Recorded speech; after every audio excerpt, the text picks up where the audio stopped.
Good evening and welcome to the Speakeasy Podcast. I am your host, Constance Woolard, and I am incognito tonight because I've had an allergic reaction to a medication I received today. So I will be off camera, but my voice will be here live and strong. And so I want to welcome you to another series of relationships and Christian dating. And tonight we have the hot topic we're going to discuss. How did I forget to be your lover? How did I forget to be your lover? So I've got my experts here with me tonight, Pastor Robert Cockfield, Mr. Two-Actor Courtney Daniel J. Williams, and also Tracy Carr. Good evening to you tonight, panelists. How are you? Great. Doing great. Wonderful. Okay, great to see you here. And are we ready for this discussion that's before us tonight? Most definitely.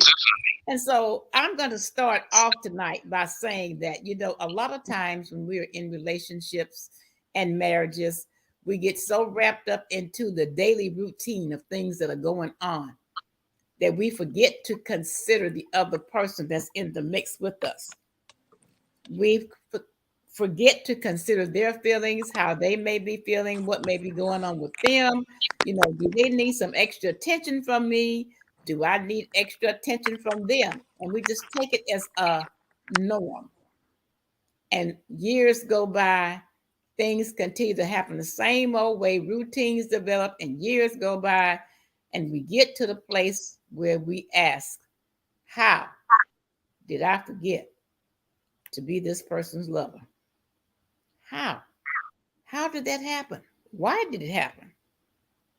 And so I'm going to start with you, Pastor Cockfield. Good evening. Talk to me about it.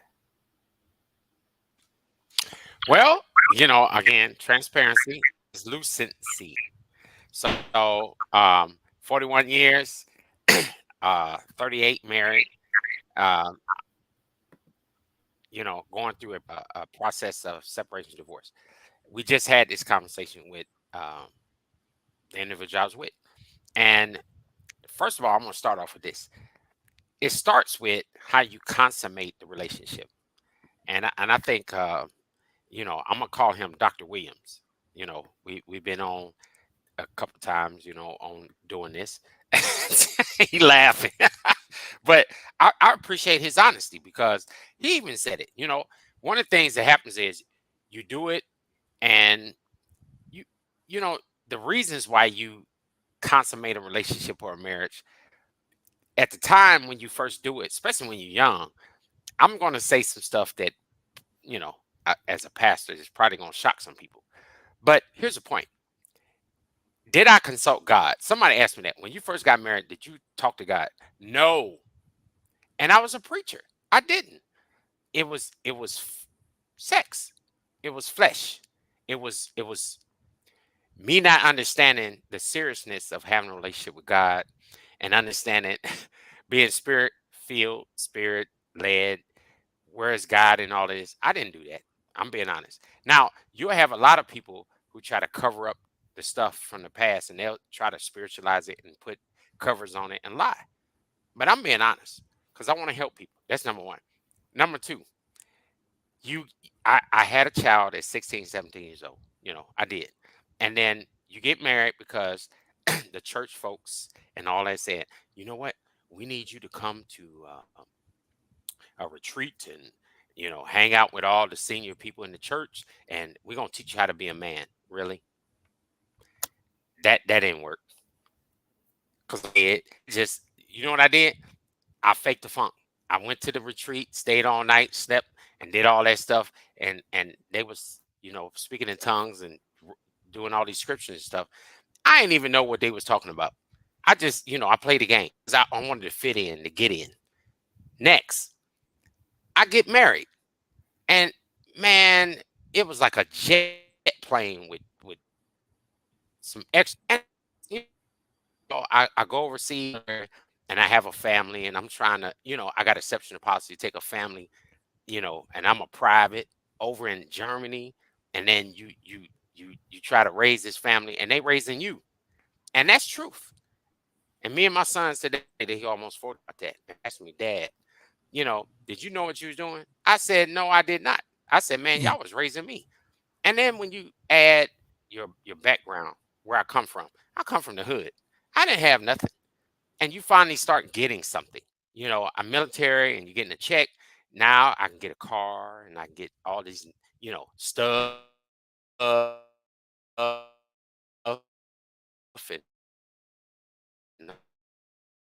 all Pastor this Cockfield, you're breaking up on us. stuff. You're breaking up on us. We can't understand what you're saying. So And what I'm okay, there you go. Yeah, you're still breaking up. What I need for you to do is to sign out and sign back in, and I'm going to move over to Daniel because Williams. of our our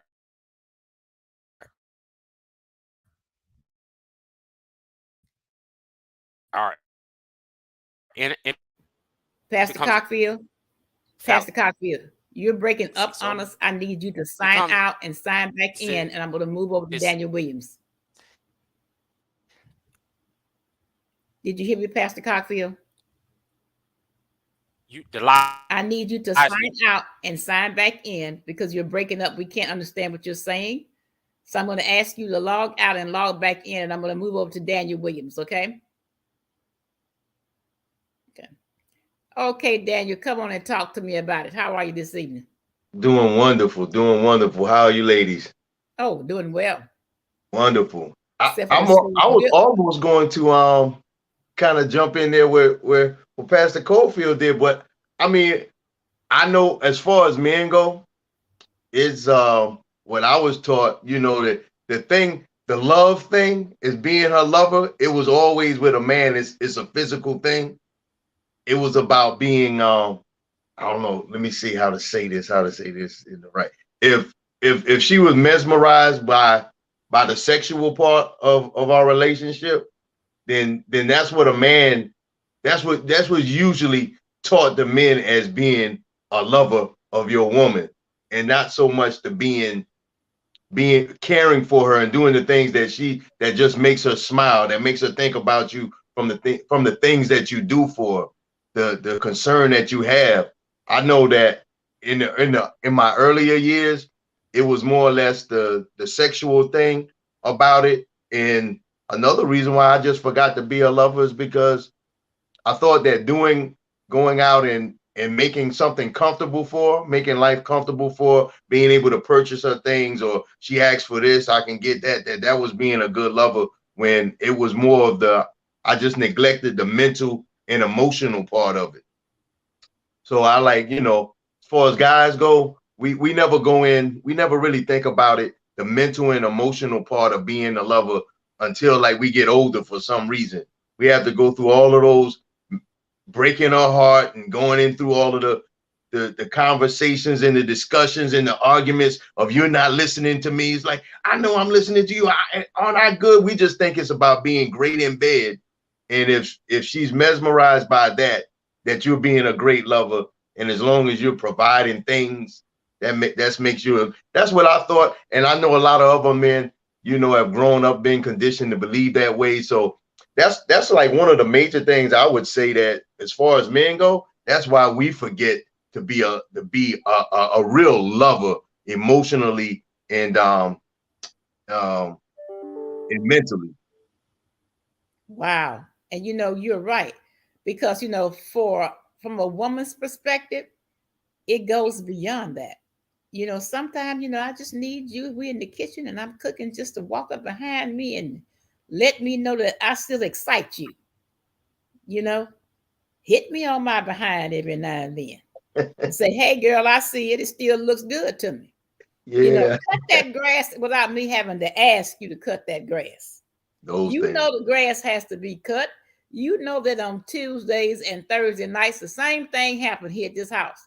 The trash runs. You put the trash out Tuesday and Thursday.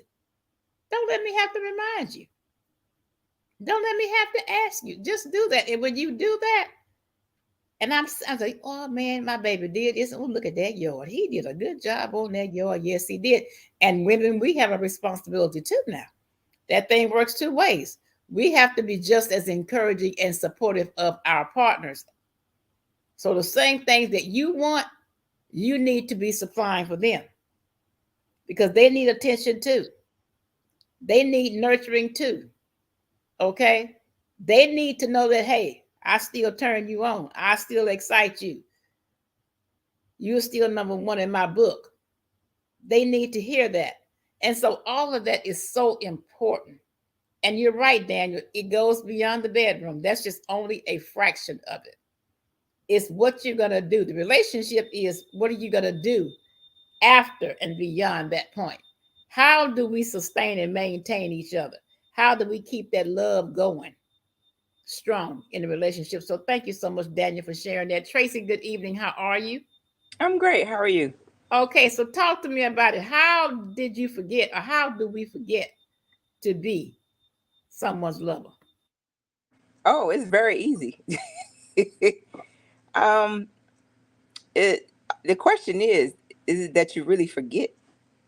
So what happens is, you know, we pick and choose. Is one of those things of one day I love you, the next day I may like you. So from a biblical context, it tells us that we are required to love one another. But that word like, I'm not required to like you, but I'm required to love you. So what I'm learning with a lot of men when it comes to love, it's about respect. It depends on how you respect that man, and it depends on you know, that word submissive, and that's saying submissive to a point where you better do what I tell you to do, but it's back to appreciation. It's back to empowerment. It's back to putting yourself in a position where you remind them, give them those affirmations of, how strong you are, how much of a protector you are, how much of a provider you are, and appreciation, and telling them thank you for the simple things in life. I can speak for myself, because of those things in my life that may had not transpired. More and more when I look at First Corinthians, I believe 13, when I'm learning about love is patient, love is kind, and I'm starting to look at the requirements of what love really is, it makes a true difference in the direction that you go. So as far as that intimate part, that intimacy is built off of patience, is built off of kindness, is built off of being slow to anger. When that person starts to see your heart, and where you're coming from, or back to those conversations, when you don't comprehend what that person is saying, it causes a love language that does not exist. So let's talk about love languages. Um, when you deal with love languages, for some men may not know theirs. So a lot of men are acts of service and quality time, where a lot of women is, it's like, it might be a physical touch, or it could be or show me. And so sometimes when that love language does not line up with who you say you are, and and you want to see that action, it causes you to forget to love them. And it can cause you to go numb. And when I say numb, it's not that you're not tell anybody, whether it's divorce or whatever. It's not that you will ever stop loving that person. It just becomes a totally different type of love, and respect. And so I look at it as it's an option. Did I forget to love you? No, I didn't. I just chose not to. And Mm. I'm going to release it at that. Oh, wow. Now that was interesting. And you brought up that word respect. Respect goes a long way. So let's talk about that. Let's talk about respect. Daniel, what are your thoughts on respect? Well, respect is definitely important. It's at the beginning of it. So if we're gonna actually love someone and be a lover of that person, then respect is not the fact that going in looking for respect. Because now these days, I'm always hearing that they come in and they're expecting to be respected first, and not knowing how to reciprocate it. All they want to do is receive respect and not give. And if you look at it from, I bring it up like what Miss Tracy Carr brought, biblically speaking, God didn't, he didn't even look for reciprocity. He gave from the start. He was just giving him of himself. He just loved. It said, for God so loved the world that he gave. He gave. He didn't say he wasn't expecting anything in return, but he was giving what he was. So I mean, it's things about a person that would actually make you, that would have you to respect them to a point of, you don't want to just enter into something and someone's just going to use you. You don't want to be just just just a person that all they do is if withdraw and never make deposits. You want to be smart, but you have to go into a relationship, just knowing that you have to give. You know what you have to give, and you give all of that. And sometimes that, not I want to say, not in bad relationships, or those just one-sided relationships, but someone who might be having an issue with really opening up and accepting love. Just the fact that you just continue to give, and you don't say, are you going to return? I'm doing all of this. Don't announce what you're doing. You just continue to love them, and that is going to, just like love covers a multitude, that love will conquer their fears, and they'll open up the doors, they'll let the wall down, they'll let the drawbridge down so you can come across. So that respect thing, it definitely works both ways. But when you go in just knowing that I'm going to love genuinely, it's without looking for a return. But in a healthy relationship, you have to have that reciprocity. There has to be deposits made in both accounts. All right. So how did Aretha say it? Respect. All right. Find out what it means to me. Thank you so much, Daniel. Insightful as always. And so I see Pastor Cockfield has gone and left us again. And so, we talked about respect and how for God, he did things without reciprocity. He just did. He just loved because that's what he felt was required. Okay, that's the foundation that he laid for us. So why is it when we have our relationships or we enter into relationships, why is it that we can't use those same foundations to build and to strengthen our relationships? Why is that? That's because of pain, the pain that produces purpose. So if you're still stuck on something that happened as a child, and and I find this with a lot of adults, you go through this transition, you've been through counseling, and you've been through all this stuff. And for some odd reason, when you get to a certain age, you decide, it may not even be a certain age, you decide to release it into your relationship. And when I say release it, it's almost like you transform from being an adult into a child. I don't know if it's a trigger or if it's a reminder, but you become stuck. And I've seen this in some of the people that I've dealt with or counseled before. And you allow those past things to define who you are, opposed to becoming what you should be. And that's what I'm starting to learn as far as that goes. And um, even this past weekend, I had a situation that, it really shocked me how everything played out.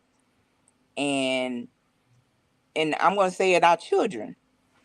And when they want mama or they want daddy, they don't want to see you with nobody else. They want to see you with their mother or their father, and they would do whatever it takes to make sure you could possibly be unhappy. As in where I was the child who wanted to bring my family together. And when I say my family, I'm saying my father and his partner and my mother and my dad who raised me. It wasn't about that. It was just having the relationship with my parents and who they're with. Honestly, that is none of my business. I just want them to be happy. And if they're happy, then that means the family will be happier. But not everybody gets that because they're still stuck in what was. And being transparent about being honest. Like I said, you could divorce somebody. I don't understand when people divorce somebody and they be like, oh, I don't love them. I'm like, you lying. I don't understand how you can be with somebody and then all of a sudden I don't love you no more. I don't understand that to save my life. No, you still love them. Once again, it just tends to be a different type of love. And you might still be mad, but um, it's people are stuck, and that's all.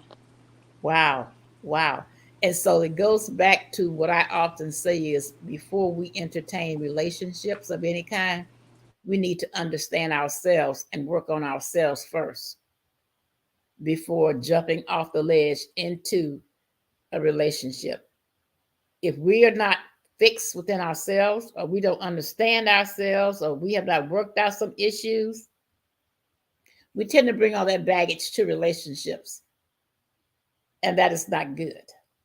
That is not good for the relationship. And the relationship cannot survive and thrive and be healthy if individuals are bringing baggage to that relationship. So, in order for us to be successful in relationships, I'm a firm believer we have to understand ourselves, learn to like ourselves, learn to love ourselves, and to work out whatever it is within ourselves that's holding us back or preventing us to do the things that we need to do in this life before we explore entertaining relationships. Now, that's just my thoughts on it. Pastor Cofield, what do you think? I'm sorry, I had some technical difficulties. Let me start from scratch. Okay. So again, um, I'm coming out of a relationship with 41 years of knowing a person and 38 being married. And somebody asked me just recently, did you pray and ask God about the relationship? And I said no, I did not. That's number one. So we got to be transparent, translucent about who did you consult. Two, one of the things that I had to come to grips with is that I wasn't prepared. Three, um, in that, nothing against the church, but you have church folks and the institution that will try to say, in spite of, um, just deal with it or fake it till you make it or it'll work out. That's not true. Um, just so how can you really love a person when you don't even love yourself? You trying to figure that out. And then you raise the children, they're raising you. That's a reality. And so you add trash and debris from your past. You're trying to you deplete yourself to complete other people.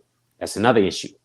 You so busy trying to be a little G and make sure everybody else is fine, they okay, and all that stuff. And then you don't even have the resources, the wherewithal to even make sure that you're okay, so you take care of somebody else. Now I said all that to say this: when do we take responsibility for the fact that we didn't consult God in the first place? And then how do you tell a person that? How do you finally come to grips with, okay, I made a decision. It was of the flesh. It was me. Really not even you. I just did what I thought was right. I was reading I'm rereading this book by Joyce Myers, and it's talking about the battlefield of the mind. One of the things she talked about was the difference between doubt and, well, let me stop there. She was talking about doubt. Doubt says that you have to pick a fork in the road. It's two decisions to make. And without being spirit-led, spirit-filled, who's making the decision? I was making the decision. I made that decision. So my point is, to your question, the answer is it's how you start. And I started wrong. And then it comes a point where you got to be transparent with people and translucent and be honest and just say, okay, I did it wrong. What's wrong with that? Now, here's the last thing I'm going to end up with. My son finally told me, he said he's married and, they had some struggles early on in marriage. And he's almost 40 years old. He said, Dad, one of the things that I finally learned, there's no manual on how do you disconnect from a relationship when you know you've done it wrong. And he said, man, the church, people, all those folks, they don't talk to you about the stuff that we talk about. Like we having some real dialogue conversations about me and his mom's relationship. But here's the point. He said, no, why folks just can't be honest? Why people got to be nasty to disconnect? I got to hate you. I don't like you. I don't. And as Tracy alluded to, you lying. I had to go back and somebody said, let me ask you a question. Was that your first real love? Yep. Excuse my vernacular. Was that your first real piece of pee? Yep. Was that your first marriage? Yep. Was that your first baby mama? Yep. See all them first.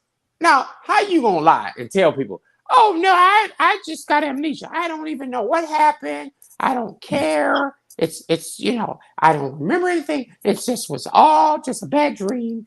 You're lying. You know that was your first piece. You know that was your first wife. You know that was your first baby mama. Come on, man. So I had to tell her and everybody else, shut up. Be quiet. Because I'm not gonna lie. Like, I'm never gonna forget that. Why should I lower my standard to meet you where you are? Just to prove a point. And when folks come to you with this advice stuff, this is what I had to learn. They're bringing to you their trash and debris and their bad experiences. So what they're trying to tell you to do is lower your standard and meet them where they are and be nasty. It's ridiculous. So I finally just said, I'm not doing it. I ain't got time. Now, I read Ecclesiastes, the eighth through the 10th or 11th chapter. Blew my mind. Now, I'm supposed to be a theologian, got all these degrees and pastor and preaching all this. Never read the stuff. And I finally read it. And the author said, look here, in so many words, evil folks and good folks, we don't understand how God do business. But guess what? Stuff happens to all of us. And it's not fair. And we can sit up here and say, well, why did that guy, him or her, get over and they was evil and the good die young and all that crazy? That person said in that Bible, and anybody that want to challenge me can read it. That individual that wrote that particular chapter said, if you're smart, you better eat, drink, and live. Cut all the craziness. Because this is what we doing. We so busy losing time, talent, and treasure, grading people, degrading, devaluing, and trying to get back at folks and act a fool, and we ain't living. And we're not God. You can't change folks. You're not gonna make even the bad relationship. That's why it went bad. See, you got folks trying to act like God. So here's my point. Quit wasting your time, man. I'm almost 60, and I read that Sunday. My life changed because I finally realized, what the hell are you doing?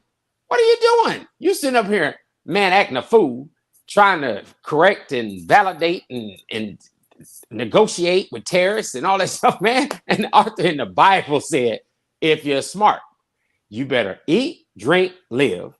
And when you die, over time, people ain't gonna remember nothing. I was just talking to somebody and I said, isn't that strange? My parents just died. My mom just died last year. Now I'm asking people, I'm talking to people. They said, oh, what did your mom do? Who was she? What did she do? They already done forgot. My dad died years ago. Now he was all of this and musician and all that stuff. Where he was from, he was well known. Now I go back home, they're like, who's your daddy? What's his name? What did he do? Think about that. We're gonna be the same. Mm-hmm. The dead know nothing. That's Bible. So my point is, this love thing, we need to get it right, man. Is if you mess it up, jack it up, tie it up, tangle it up, let it go, be nice, move on. And other people are watching to see how you handle that craziness. And then you start living when you be honest about where you are and being transparent, translucent about the fact you didn't get it right. And that's why, again, I said when I started off, now I just met the the other host that's on here, I call him the doctor, because he was the most honest person I ever seen in my lifetime. He just said, that's what changed me. When I last was on this, I'm on this show with you.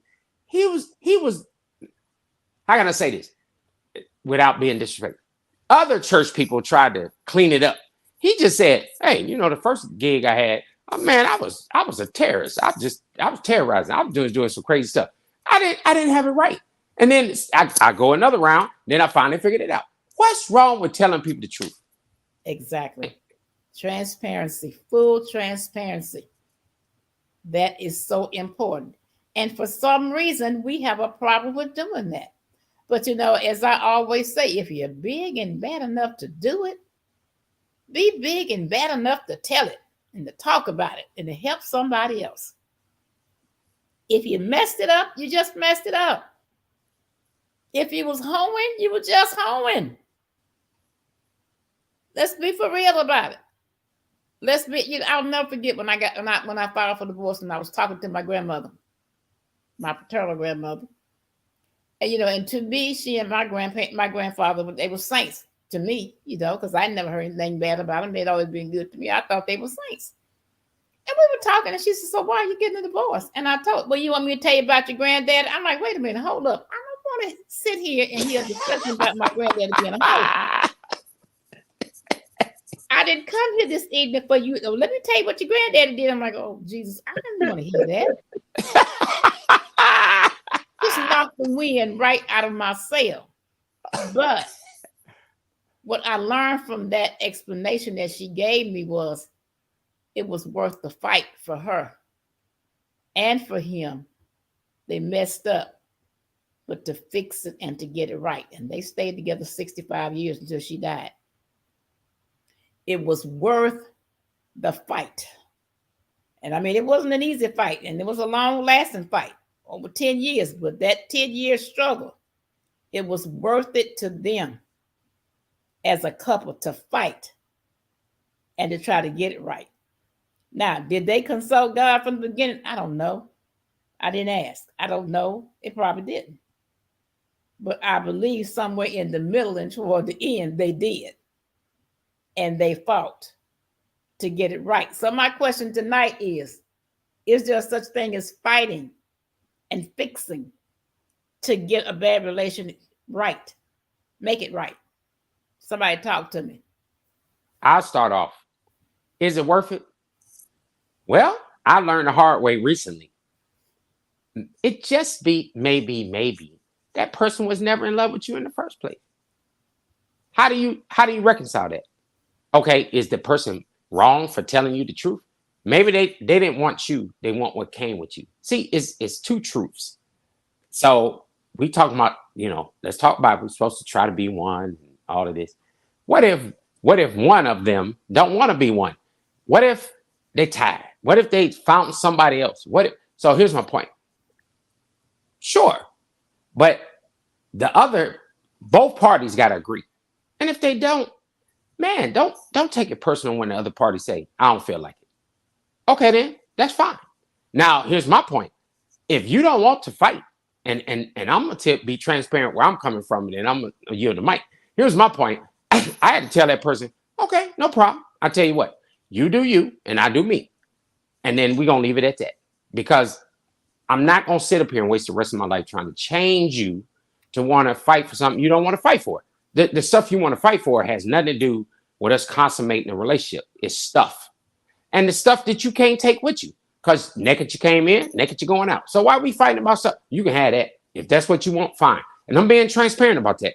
We got to get down to the root of the problem. Is it really about loving the person and really wanting to be with them?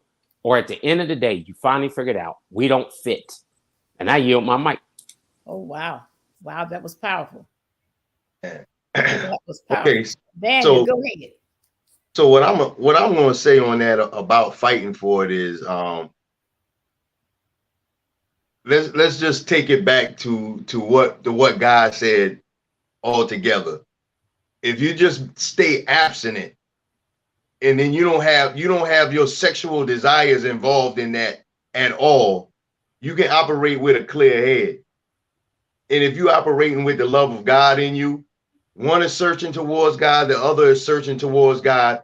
He's the center, so he's going to make the connection. You don't have to worry about getting your signals crossed because you introduce sex into it before you introduce your true personality. Because the fighting for it, in the ones that's supposed to be, God continued to fight for Israel. He made the analogy of him being a husband and she being an unfaithful wife. She was just being a whore. She'd go and run out and keep selling herself to everybody. But his love for her was so strong that he continued to pull her back. He continued to go and get her. When she called out, he would be there.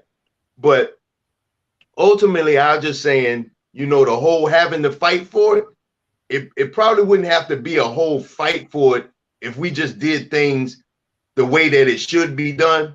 But we've gone so far in society and culture and saying that we've advanced so much, but our advancement is more like regression because we all enter in relationships from a basic animal instinct. And it's just to be primal, and it's not even to reproduce. It's just to consummate. It's just to mate. It's just to mate. Mostly society enters into relationships strictly for the fact of mating, just to have sex. It has nothing to do with getting to know the person, the personality, wanting to build a relationship and have longevity. It's not for the intent of, I'm looking at you, I'm interested in you because of marriage. I'm looking to build something, have a family. None of that stuff is on the board these days when couples are meeting. It's meeting, it's hooking up, it's dating, it's not courting. It's not, I'm interested in you for the fact of marriage, for the long term. I need somebody to be settled with so I can have peace and build a long life together. And we actually establish some things. So I just believe that if it went back to and it's possible. I know some people would say that's a big if. You got to go back to just loving God. Hey, it's possible. We love everything else. We choose everything else. If you just choose God, choose God. If you're single, choose abstinence. So you're not thinking with your sexual organs. You're actually thinking. You're watching the person. You're watching their move, their personality, how they respond to certain things, and then you can make a decision on, you know what? I don't think I need to go forward on this. And you can save yourself a whole lot of heartache down the road when the real person comes out, because now you were able to pay attention to who they were for real up front without lust and the sexual desire being the dominant portion of your relationship. Thank you so much, Daniel, for your transparency, because you're absolutely right. It's all about the hookup. It's not about longevity. It's not about the institution of marriage at all. God's institution of marriage. It's about the hookup. And so then these hookups are made, they're fly by nights, a lot of them. And they may be fly by days and weeks. But after, a little time has elapsed, they're ready to fly onto another nest. And then feelings are hurt. Okay. Disbelief is, I can't believe they did me like this. Feelings are hurt. And then all the bad behavior begins.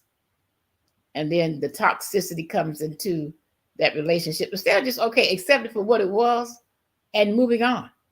Okay, I messed up. I allowed myself to fall prey to this hookup. That's all it was a hookup. Now that person is going on. Okay, let it go. Move on. Move on and make up your mind what you want and what your expectations are the next time, and don't fall prey to such behaviors. And so this has been a very good discussion tonight. How did I forget to be your lover? There are many ways. There are many ways. And a lot of the problem is you didn't know how to be in the first place. That's the number one problem. You didn't even understand the concept of being someone's lover, what that meant, what it means. It goes beyond sexual desire. It goes beyond that. It's how we maintain and sustain as a couple throughout the day. How do we face challenges and struggles that are going to be thrown our way? How do I support your dreams? How do you support my dreams? How do we raise these children? Are we going to your mamas for Thanksgiving or my mamas for Thanksgiving, your mom for Christmas? How are we going to do this thing? It's a multitude of things that are never discussed from the front end that need to be discussed. Are we going to have date nights? I need a date night every so often. So how are we going to work this thing out? Do you need time to go hang with your boys? Go ahead, because I need some time to go hang with my girls. So we're gonna talk about that. You need to talk about all these things and be honest, because they're gonna come up. They're gonna come up. So Tracy, do you have any final thoughts for tonight? Oh no, I'm just laughing. I'm smiling.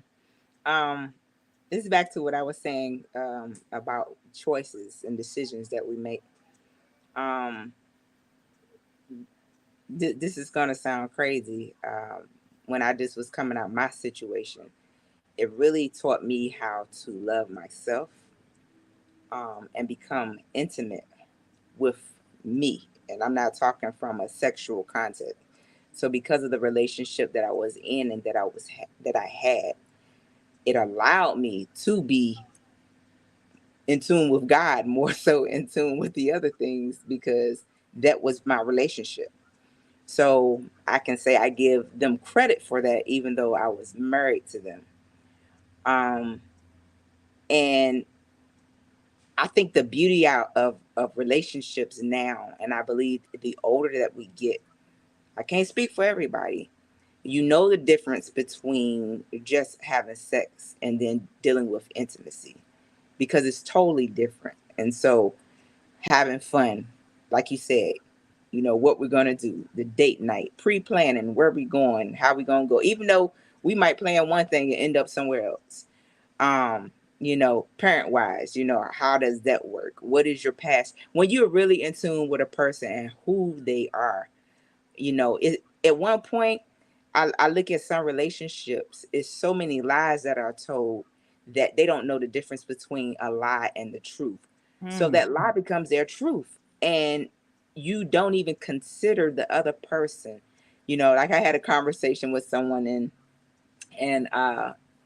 it's a word they use that drives me crazy. And because of that, I'm like, no, it's not just one person, it's another person. So you have to consider that party that you're with as well, because if you don't, it can cause conflict and it can cause chaos, because it makes it seem is about only what you desire or only what you want. Okay, how about, we talk about the culture even when it comes to going to church. I might want my mate or would love for my mate to come and go to church with me, or he may love for me to go to church with him. Or one day we might want to go fishing, or we might want to study the Bible, just like you said, Constance. Those are things that should be discussed. But I'm telling you, sometimes the intimacy is so real that, a lot of relationships require pressure. No, them days are over. I can only speak for me when it comes to pressure.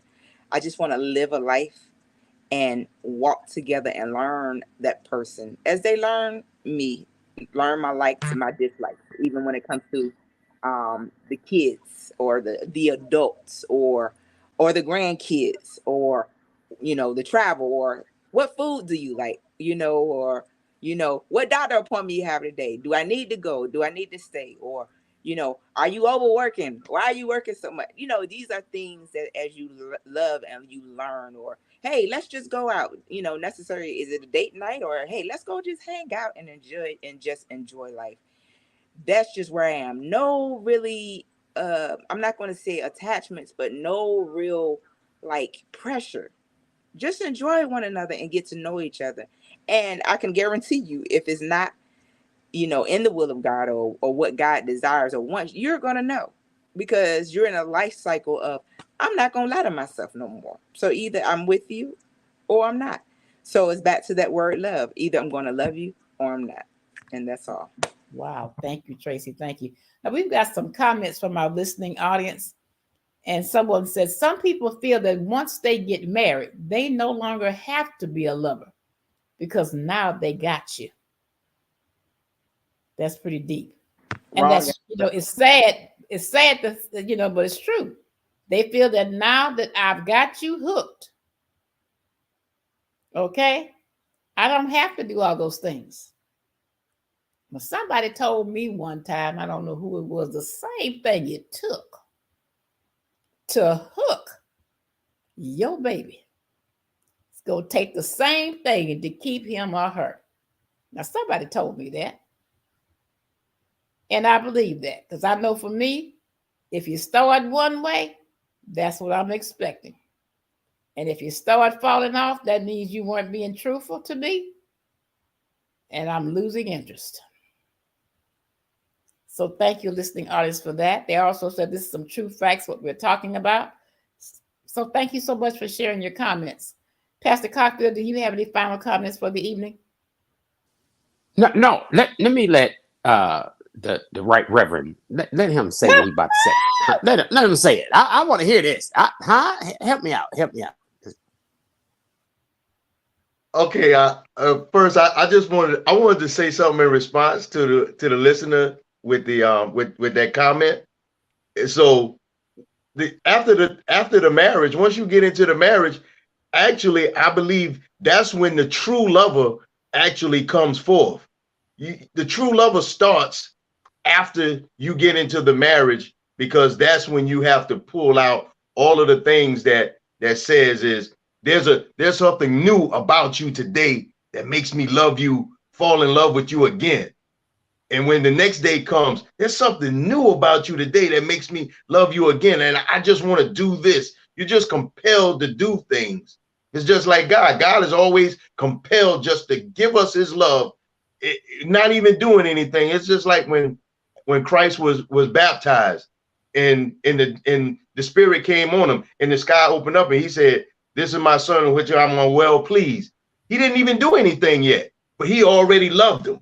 Before he went out to do anything, he loved them before he did anything. My final thoughts is really on being the lover. That's the thing that comes after. In the beginning, really, I believe that, when you're meeting somebody, it's about being a compliment to each other. What do you have going in your life, your lifestyle, where you're headed? Does it complement mine? Can my thing merge with yours? Because it says that God gave Adam a helpmeet. He already knew what he was going to be doing, and it was a lot on his plate, and he needed a helper to get it done. If they're not complimenting each other, then that's what's going to bring the bumping of the heads. So if you figure that out in the very beginning, whether we compliment each other and then we go forward, the lover part comes after. Wow. Thank you so much, Daniel, for sharing that. Thank you so much. Pastor Cockfield? Well, my final thoughts line up with both of them, but I'm gonna add another piece. I'm about to hit a home run. Check it out. Come on now. Excuse my vernacular. How the hell you gonna be with somebody all these years and you don't even know the person? See, that's another piece. We the lies we tell. Isn't it amazing how you just be with somebody all them years and you lie and say, "Oh, I know you." Bible even says only God knows the heart of man. You don't know them jokers. You got it's lining up with them two said. If God ain't in it in the first place, you're not gonna know him. So that's number one. And then number two, do you even know God? And then number three, man, if I ain't spirit led and spirit filled, I'm gonna be spirit with an S led and filled. Huh? I'm gonna have some spirits, right? I'm gonna have some sexual addiction spirits and some hobbies and habits spirits. I'm gonna bring some spirits to the table. And we talking Jack Daniels, some weed, some other women, men, twashin, all kind of crazy stuff. We don't want to talk about that stuff. We don't want to talk about it in church. We want to talk about it in reality. So my point is, do you even know the joker you even consummated with in the first place? No. Quit lying. I would never know you if God ain't in it. I'm sorry. It took me this long to figure that out. Like, man, if I ain't plugged in and I'm just not being led of the Spirit, man, I'm dumb. And I'm going to stay dumb. And I'm going to do dumb stuff. And then here's one last piece. If God put me on the planet for me to have a purpose and intent and to do his will and way and teach people who he is, and I'm lying and acting like, sorry, bad relationships do this. We'll be lying about and perpetrating that we know God and we know our purpose and intent. Now, if I don't even know who the hell I am, I'm going to wonder and wonder. I'm going to be all over the map. And then now I'm leading a family. And the wife who's supposed to be following me, she lost too. We all lost. And then you just do that for decades. And then the truth come out. We always dumb. Sorry. We just dumb. We do dumb stuff. We say dumb stuff. We just dumb. All because God ain't in it. So I leave with everyone. Tell the truth and quit lying. It starts with you and your relationship with God and you telling the truth. Do you know him or you don't? I yield my mic. Thank you, Pastor Cockfield, for bringing it home once again. We can always count on you to keep it real and to bring it on home. I want to thank our listening guests. Good evening, Dr. Patricia Goodwin. Thank you for joining us. This has been a very insightful and engaging conversation. I think we need to have a part two because there's just so much ground that we need to cover that we can cover. And just so much that we can provide to our listening audience because I'm sure that there's someone listening who has either been through it, they're in the midst of it, or they just came over, crossed over the other side and they're looking back. So thank you to my guests. Thank you to my listening audience. And until next time, may God continue to bless you today, tomorrow, and always. Have a good evening, everyone, and good night.